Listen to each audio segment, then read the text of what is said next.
On May 5, 2025, the Trump administration will resume collections on defaulted federal student loans, ending a pause that began in March 2020 due to the COVID-19 pandemic. This decision affects over 5 million borrowers currently in default and an additional 4 million who are delinquent. The Department of Education, in coordination with the Treasury Department, will reinstate the Treasury Offset Program, allowing the government to withhold federal tax refunds, up to 15% of Social Security benefits, and up to 15% of federal salaries from defaulted borrowers. Education Secretary Linda McMahon emphasized that these measures are necessary to uphold financial accountability and foster both individual and national economic stability. Economists warn that resuming collections on defaulted student loans could have significant economic repercussions, with over 9 million borrowers facing financial hardship. The reduction in disposable income due to wage garnishments and withheld benefits may lead to decreased consumer spending, potentially slowing economic growth.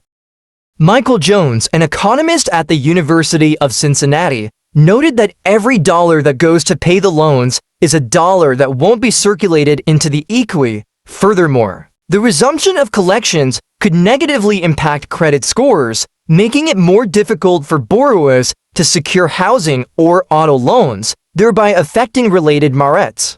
The decision to resume collections has sparked a heated policy debate. Advocacy groups like the Student Borrower Protection Center have labeled the move as cruel and warn it could exacerbate economic chaos for working families. Critics argue that the timing is particularly problematic, given the current economic uncertainties and the lingering effects of the pandemic.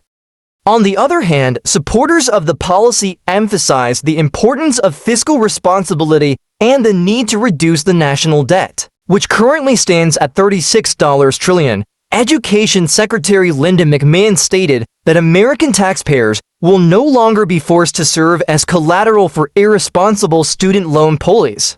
Borrowers facing default have options to mitigate the impact. The Department of Education is encouraging affected individuals to contact the Debt Resolution Group to explore alternative repayment plans. One such option is loan rehabilitation, which requires 9 voluntary payments over tenths. However, involuntary payments may continue during the spread.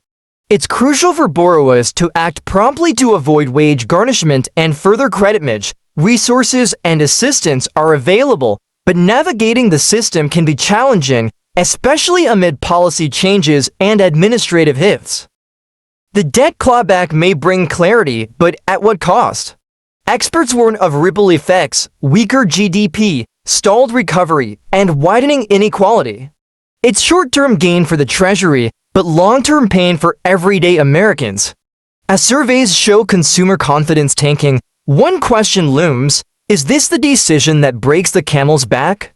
Illable, but navigating the system can be challenging, especially amid policy changes and administrative hiccups.